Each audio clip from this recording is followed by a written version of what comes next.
Bonsoir, chers auditeurs, auditrices, chers téléspectateurs. J'aimerais vous présenter mon article intitulé Entre le ciel et la terre. C'est une réflexion d'un ancien religieux sur la quête d'intégration et de foi. J'ai quitté la vie religieuse, mais la vie religieuse ne m'a pas quitté. Cette phrase exprime le paradoxe intérieur de plusieurs anciens séminaristes et religieux. Après des années de formation spirituelle, théologique et communautaire, beaucoup découvrent qu'en quittant le couvent ou le séminaire, ils ne quittent pas pour autant l'esprit du don total, ni le regard des autres. Le monde les appelle encore padres, alors qu'ils se sont mariés et engagés dans la vie séculière. L'Église, parfois, les regarde avec réserve, tandis que la société les accueille avec suspicion. Dès lors, comment vivre dans le monde sans trahir sa foi? Comment demeurer croyant et cohérent, tout en s'intégrant pleinement à la société?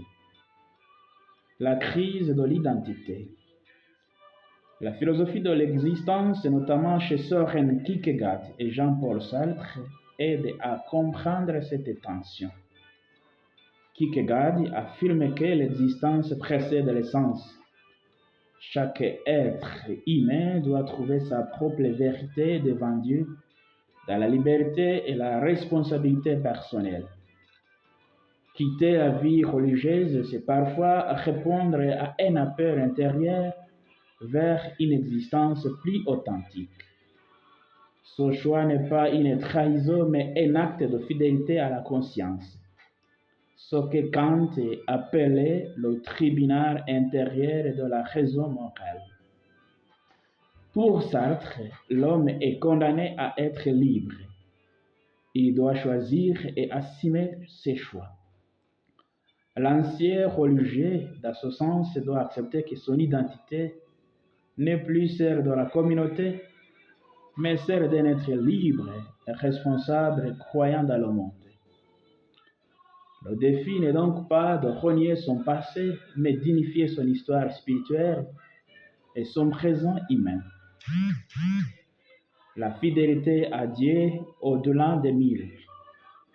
Sur le plan théologique, le baptême demeure la première et la plus fondamentale des vocations chrétiennes. Avant d'être prêtre, moine ou religieux, on est enfant de Dieu.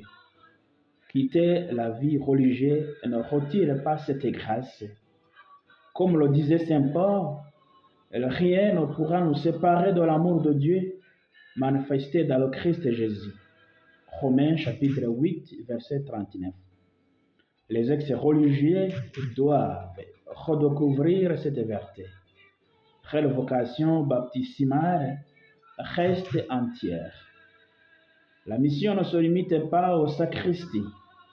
Elle se poursuit dans les familles, les écoles, les hôpitaux, les entreprises.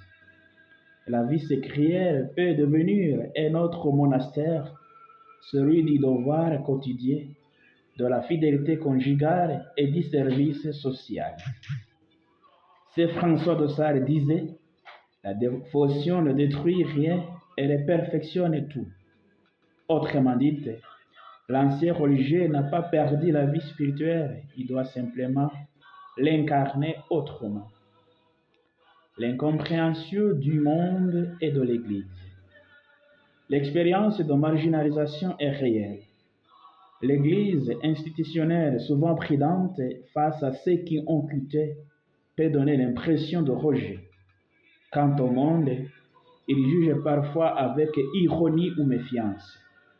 Ce double regard crée une crise d'appartenance. Pourtant, les deux mondes ont besoin de ces hommes et femmes au parcours spirituel riche. Ils peuvent servir de pont entre la foi et la vie, entre la contemplation et l'action. Philosophiquement, Hannah Arendt nous rappelle que la vita active vie active et la vita contemplativa, vie contemplative, ne s'opposent pas mais se complètent. Théologiquement, le Christ lui-même, après avoir quitté Nazareth pour sa mission, a vécu ce passage de la vie cachée à la vie publique. Il est le modèle du croyant qui avance malgré l'incompréhension. Que faire pour mieux vivre et rester un croyant? Accepter son histoire spirituelle sans culpabilité. Le passé religieux n'est